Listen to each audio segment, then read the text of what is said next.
La peur est l'esprit qui précède tous les autres. Chaque autre esprit attend que la peur ouvre une porte. Aucun esprit n'entrera par une porte que la peur n'a pas ouverte. Avez-vous entendu ce que j'ai dit? Chaque esprit est à la merci de la peur. Ils attendent patiemment que la peur ouvre cette porte. Alors chaque autre esprit peut venir. Dieu ne nous a pas donné l'esprit de peur.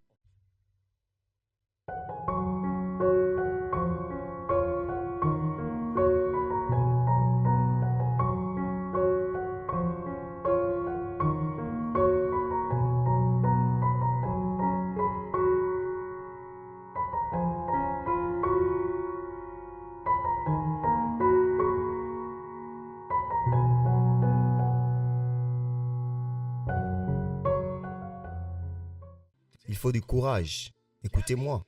Le prix à payer pour être un pionnier, pour être cohérent, pour surmonter les limitations jusqu'à ce que vous gagnez, c'est le prix du courage. Le courage est dérivé de la conviction. Écoutez attentivement. Le courage n'est pas externalisé, il est généré. Encore une fois, le courage n'est pas externalisé, il est généré. Généré à partir d'une conviction. Dieu parle déjà à quelqu'un. Le Seigneur dit à Gédéon que le peuple est trop nombreux. S'il vous plaît, allez au verset 3. Dieu parle à quelqu'un maintenant. Vos membres de famille, ils semblent être trop nombreux. Qui s'élèvera de là? Je sais que vous venez d'une famille de 5000 personnes. Et juste parce qu'une réunion de famille a eu lieu, ne faites pas l'erreur de croire que tout le monde qui est venu là a l'intention d'atteindre l'autre côté. Le test numéro 1, qui est celui qui n'aura pas peur? Qui est celui qui ne sera pas effrayé? Il a dit quiconque est craintif et apeuré, laissez-le retourner. Et retournez tôt, ne perdons pas notre temps. Et la Bible dit 22 000 personnes pour l'amour de Dieu. Ils ont dit, Gédéon, nous retournons. Rappelez-vous le rêve que Dieu vous a montré. Je suis toujours en train de retourner. Rappelez-vous, vous êtes allé trop loin. Vous avez quitté votre maison. Je suis toujours en train de rentrer. Puis-je vous dire que beaucoup sont retournés au ministère. Beaucoup sont retournés dans les affaires. Beaucoup sont retournés sur leur santé. Beaucoup sont retournés. Je suis ici pour encourager quelqu'un à réussir ce test. Attendez, avant que je ne prie pour vous. Vous devez savoir qu'il y a des tests que vous devez passer.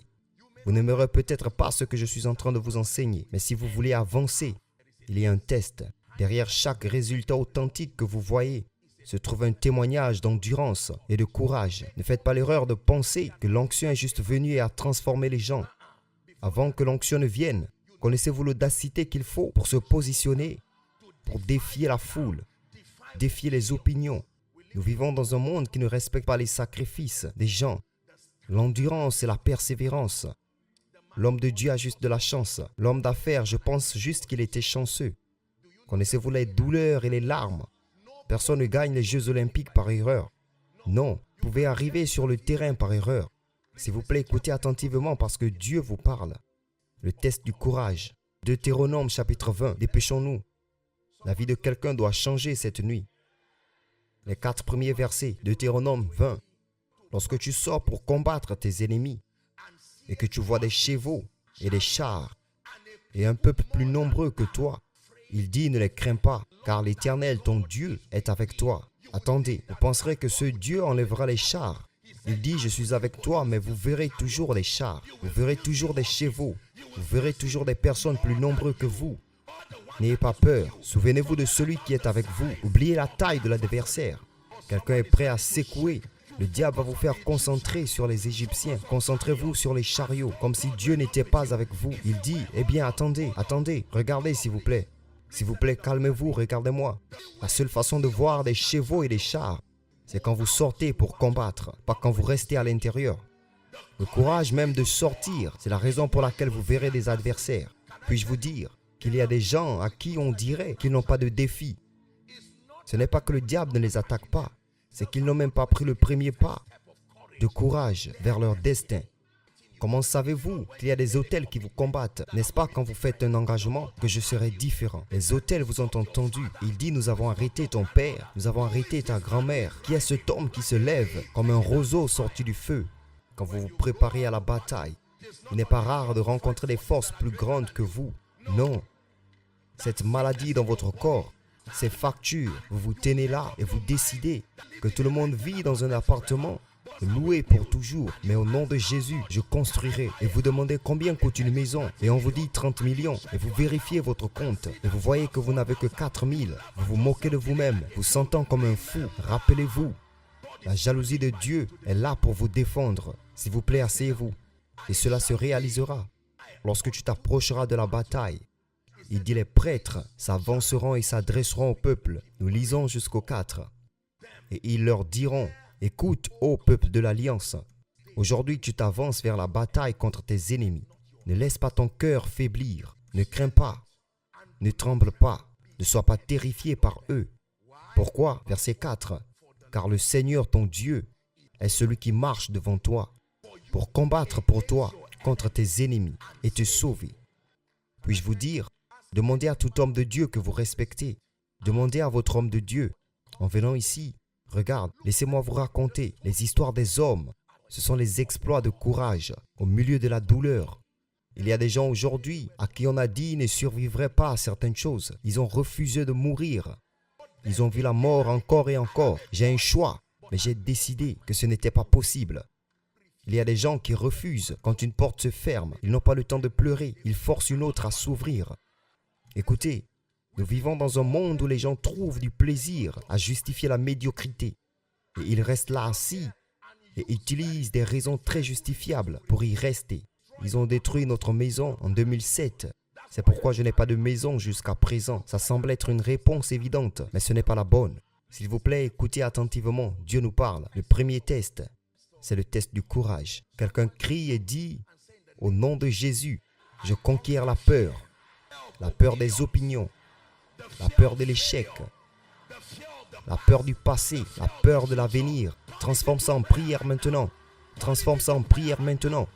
Au nom de Jésus, je conquiers la peur. Je conquiers la peur. La peur sur mon futur. La peur sur mon destin. Le Seigneur est avec moi, se tenant à côté de moi comme un terrible puissant. Au nom de Jésus. Deutéronome 31. Dépêchons-nous. S'il vous plaît, asseyez-vous. L'esprit de quelqu'un est en feu ce soir. Deutéronome 31, à partir du verset 6 à 8. Écoutez, quand j'aurai fini d'enseigner, croyez-moi, une grâce viendra sur votre vie cette nuit. Vous sortirez de cet endroit en sachant que vous avez rencontré la grâce de Dieu en réalité. Sois fort et d'un bon courage. Ne crains pas. Ne sois pas effrayé d'eux. Car le Seigneur, ton Dieu, c'est celui qui marche avec toi, qui ne te quittera pas. Verset 7, nous lisons jusqu'à 8. Et Moïse appela Josué et lui dit devant tout Israël, « Sois fort et d'un bon courage, car tu dois aller avec ce peuple dans le pays que le Seigneur a juré à leur père de leur donner, et tu les feras hériter. » Verset 8. Et le Seigneur, c'est lui qui marche devant toi. Il sera avec toi et il ne te délaissera pas, ni ne t'abandonnera pas. Ne crains pas et ne sois pas consterné. S'il vous plaît, regardez. À chaque fois que Dieu vous parle de votre avenir, Dieu ne parle pas aux hommes comme s'il parlait aux hommes. Dieu parle aux hommes comme s'il se parlait à lui-même.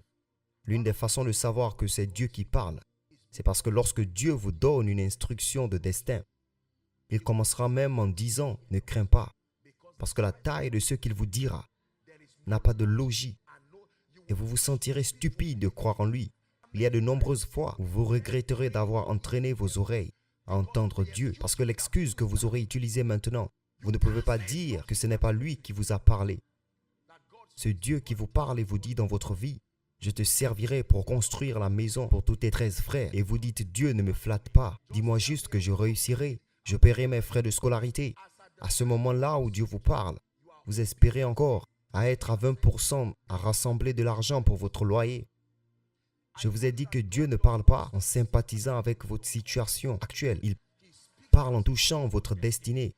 Quand il vous trouve caché, il ne dit pas « Oh, toi qui te caches ». Il dit « Oh, toi homme de valeur ». De la même manière, Dieu voit quelqu'un qui est faible et dit « Oh, toi prophète ». Ne sais-tu pas que cette grâce et cette onction du prophétique est sur toi? Et vous dites « Dieu ne me flatte pas ». Le prophétique, tout le monde était un adorateur d'idoles dans ma famille. Le test du courage. Quiconque est craintif retourne. 22 000 personnes, monsieur, sont retournées. Continuons. Et Juge 7, maintenant verset 4. Êtes-vous prêts? Donc le premier test est un test de courage. Peut-être que je devrais ajouter 2 ou 3 écritures juste pour renforcer la question du courage. 2 Timothée 1 et verset 7, une écriture très populaire. 2 Timothée 1 et verset 7 avant de regarder au deuxième test. Car Dieu n'a pas donné à Joshua Selman l'esprit de peur. Cela signifie que la peur est un don. Regardez-moi. Lorsque vous trouvez la peur en vous, vous l'avez reçue. Tout ce qui est donné peut être rejeté. Est-ce vrai? La Bible dit que Dieu n'a pas donné. Cela signifie que quelqu'un d'autre l'a donné. Dieu ne nous a pas donné un esprit de peur. Regardez comment la peur est puissante. Il faut 3 forces spirituelles pour déloger la peur. Pouvoir, l'amour et un esprit saint. Ne minimisez pas la peur. La peur est l'esprit qui précède tous les autres. Chaque autre esprit attend que la peur ouvre une porte. Aucun esprit n'entrera par une porte que la peur n'a pas ouverte. Avez-vous entendu ce que j'ai dit? Chaque esprit est à la merci de la peur. Ils attendent patiemment que la peur ouvre cette porte. Alors chaque autre esprit peut venir. Dieu ne nous a pas donné l'esprit de peur. Permettez-moi de vous dire que votre destinée exigera du courage. Vous vous tiendrez face à des montagnes.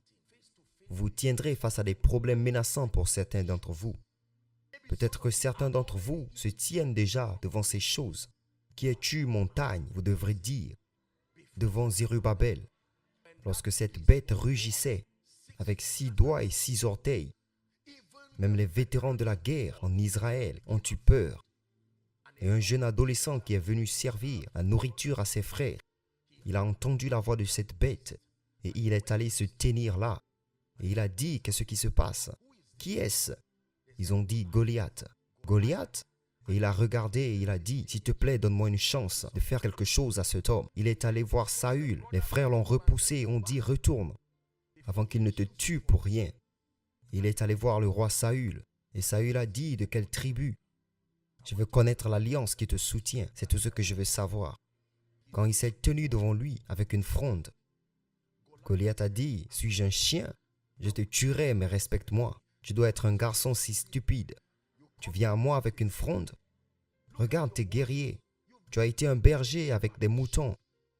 Des vétérans ont peur. Et quand il a fini de parler, vous penserez que David s'agenouillerait et dirait, pardon, je suis juste un adolescent. David a dit, laisse-moi même te dire comment tu vas mourir. Cette fronde te fera tomber. Ta propre épée, c'est ce que j'utiliserai pour te couper la tête.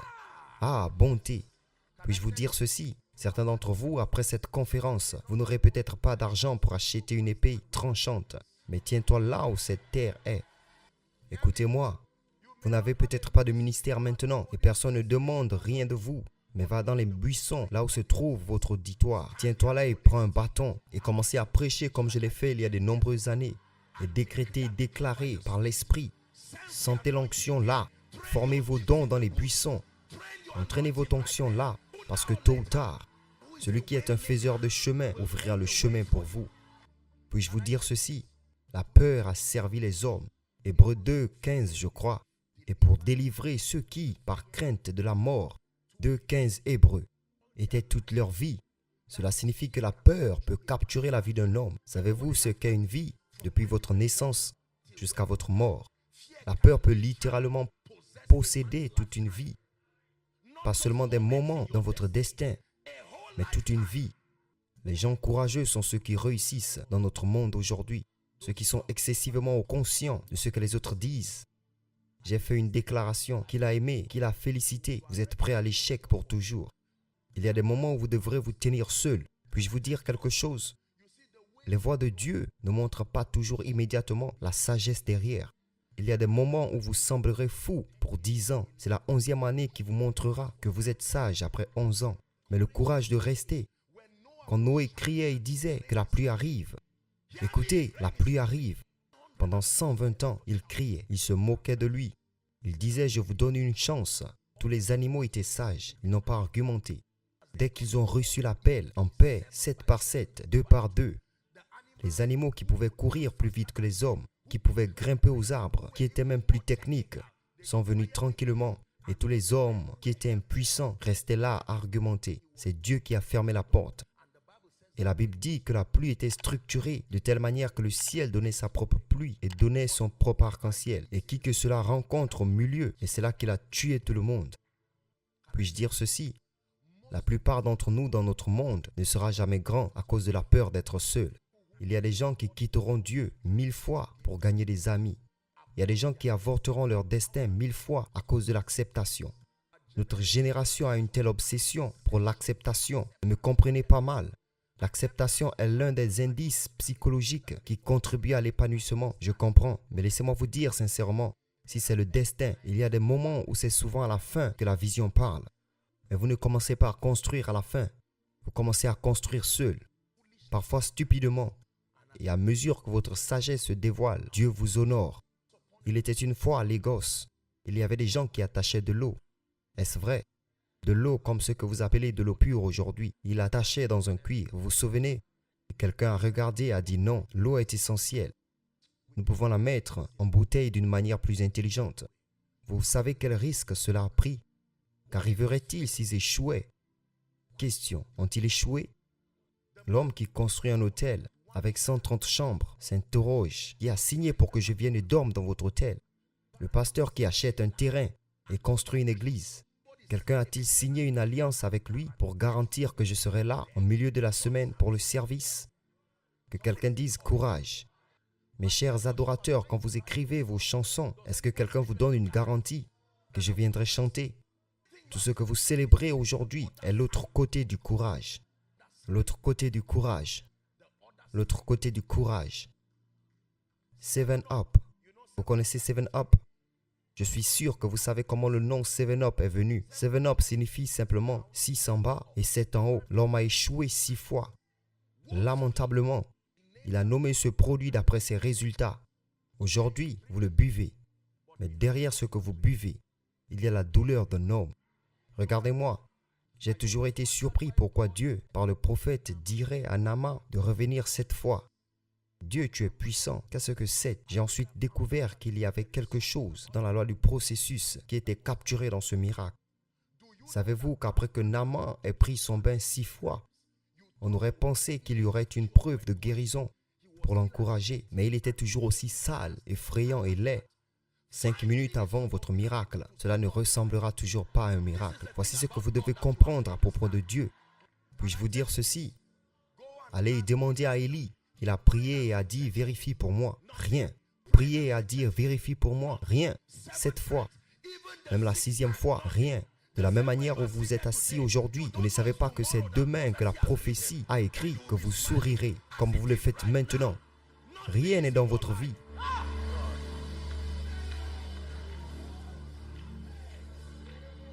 My deliverer is coming. My deliverer is standing by. My deliverer is coming. My deliverer is standing by. The prophet said, Le prophète a dit à 7 heures, demain, vous penserez qu'un nuage commencera soudainement à bouger et la nation d'Israël dira, waouh, un nuage tombe. Après que le prophète ait parlé, je suis sûr que même lui-même est retourné et a dit, Dieu, j'ai parlé, ne laisse pas ces gens me tuer. Une femme qui peut manger un enfant, est-ce un prophète qu'elle ne mangerait pas? Le lendemain, tout le monde s'est réveillé. Où est ce stupide prophète? Jouons avec notre intelligence au nom du Seigneur. Tu as dit que c'est aujourd'hui. Ils ont oublié que c'est Dieu qui fait le jour. 4 lépreux. Pourquoi rester assis ici et mourir? Allons mourir là où il y a de l'abondance. Il y a une leçon là. Il vaut mieux mourir là où il y a l'approvisionnement que de fuir d'ici. Les gars étaient sages. Ils ont dit de toute façon nous allons mourir. Donc c'est plus sage et moins cher. Et quand ils ont pris cette mesure de foi, le Seigneur les a amplifiés. Et c'était comme le bruit de chars. Et ils ont dit, ah, Samarie a maintenant rassemblé des alliés pour venir nous combattre. Quand ils sont arrivés là-bas, tout ce qu'ils ont vu, c'était des provisions. Puis-je vous dire quelque chose? Quelqu'un, par cet enseignement, vous recevez le courage de faire quelque chose que vous avez écrit il y a 4 ans. Dieu vous a dit de commencer. Vous avez eu peur et vous êtes resté là. Allez enregistrer l'entreprise. Oh Dieu, tu sais comment le Nigeria est maintenant. J'attends jusqu'à ce que mon oncle, il a dit qu'il se présente aux élections. Malheur à celui qui met sa force dans un homme. Si Dieu vous donne l'ordre de marcher, maintenez le courage et la grâce d'y aller. Puis-je vous dire quelque chose? Parfois, vous échouerez en obéissant à Dieu. Oh, j'espère que vous ne le ferez pas. Il y a des moments où vous échouerez en obéissant à Dieu. Lorsque vous échouez à obéir à Dieu, permettez à celui qui reçoit la gloire de prendre aussi la honte. Vous m'avez toujours entendu dire ceci. Si vous êtes celui qui prend la honte, vous avez aussi pris la gloire. C'est un accord. Quand vous dites « Dieu prend tout », vous voulez dire « prend à la fois la gloire et la honte ». Si à cause de mon écoute de vous, cette honte vient sur moi, assumez la responsabilité de mon obéissance.